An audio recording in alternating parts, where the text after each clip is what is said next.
नमस्कार मित्रांनो, तुमचं पुन्हा एकदा स्वागत आहे तुमच्या आवडत्या शेतमनवर. पावसाचा पहिला सडा पडला की कोकणात फक्त मातीच नाही तर आठवणीसुद्धा उगवतात. आणि त्या आठवणींची चव म्हणजे तेऱ्याची भाजी. बाजारात सहज न मिळणारी पण प्रत्येक कोकणी घरात मन जिंकणारी ही रानभाजी. आज बनवूयात अगदी आपल्या आजीच्या पद्धतीने.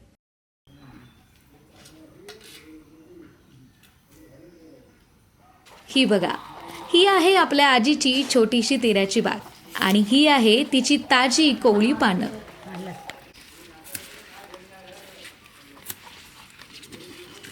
पावसाळा आला की कोकणात या रानभाजीची चव काही वेगळीच लागते. सगळ्यात आधी ही पानं अलगद तोडून घेऊया. ही पानं कापताना नेहमी देठापासून कापायची.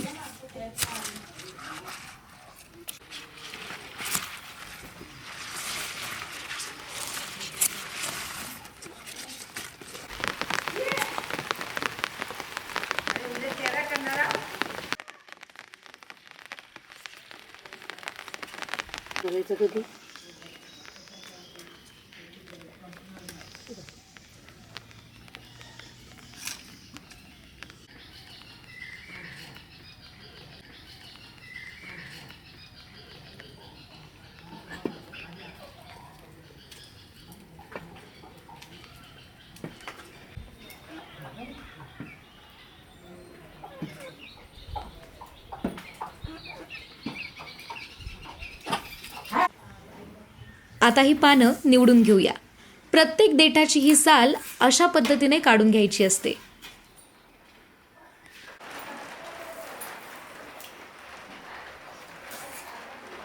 पण इथे एक महत्त्वाची गोष्ट, या पानांच्या स्पर्शामुळे हाताला थोडी जळजळ होऊ शकते.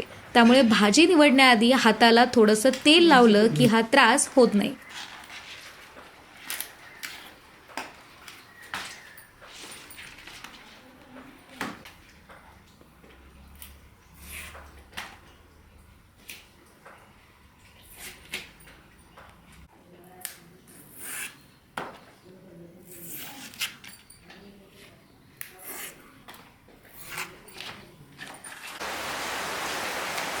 झाली आपली पानं अगदी स्वच्छ.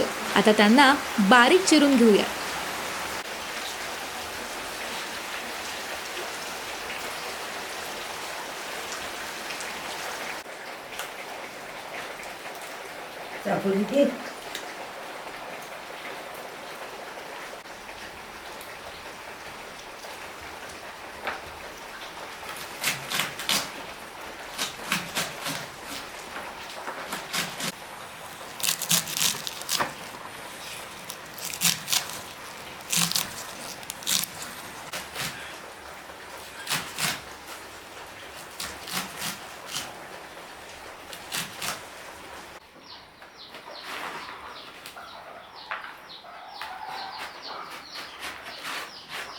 आणि स्वच्छ पाण्याने 2 ते 3 वेळा धुवून घेऊयात.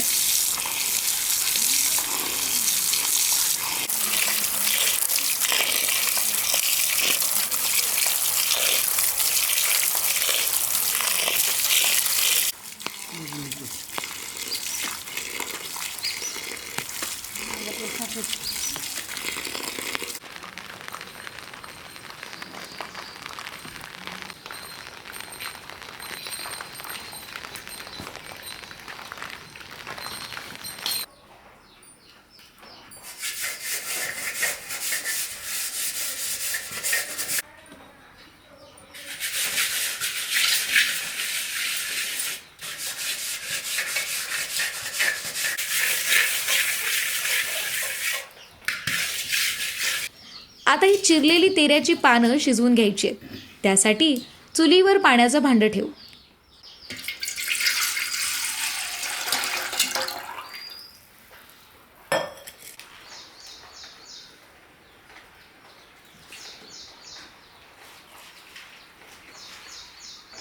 पाणी गरम झालं की त्यात ही पानं, मुठभर शेंगदाणे आणि हिरव्या मिरच्या घालून घेऊ.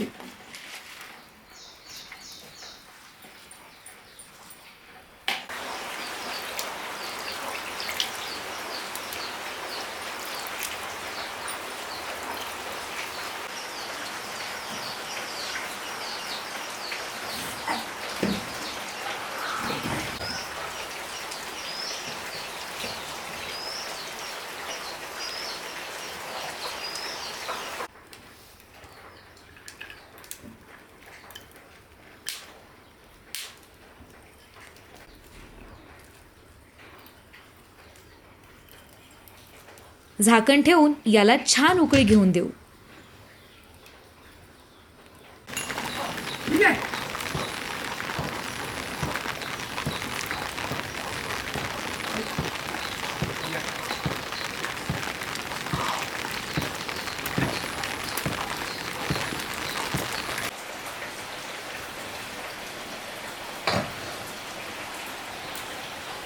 ही बघा, मस्त उकळी आलेली आहे. आता हे सगळं एकजीव होईपर्यंत छान मिक्स करून घेऊया.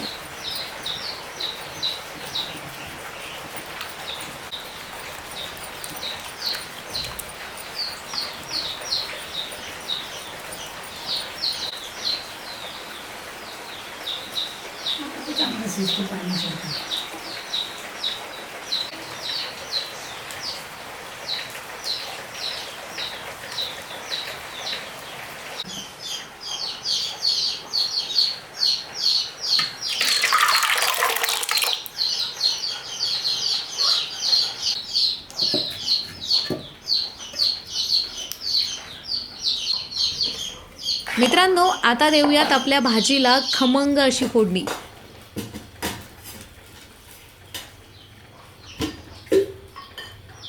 त्यासाठी टोपामध्ये तेल गरम करून घेऊ. त्यात लसूण, जिरं, मोहरी, कढीपत्ता आणि थोडा गरम मसाला घालून घेऊयात.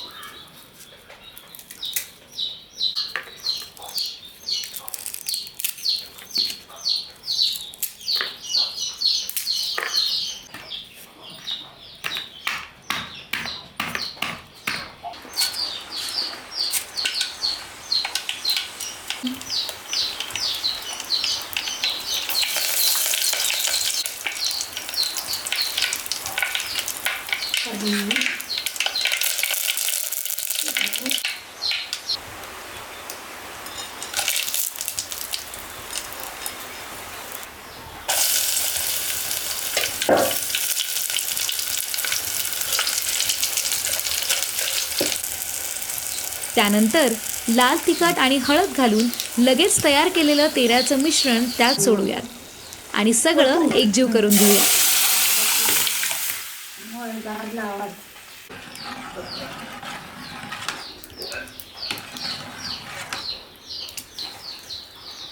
आता भाजीला हलकासा आंबटपणा आणण्यासाठी त्यात घालूयात आमसूल. आणि मित्रांनो, ज्यांनी कुणी हा शब्द पहिल्यांदा ऐकला असेल त्यांच्यासाठी एक खास गोष्ट.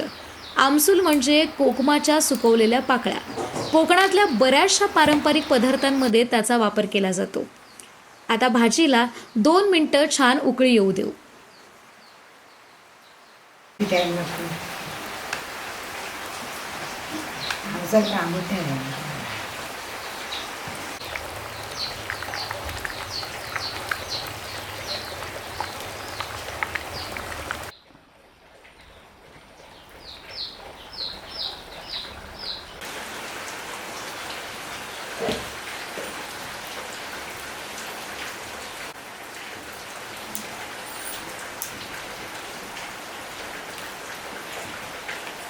आणि ही बघा, आपल्या कोकणातील पारंपरिक, पौष्टिक आणि अगदी आजीच्या हातची चवीची तेऱ्याची भाजी तयार आहे.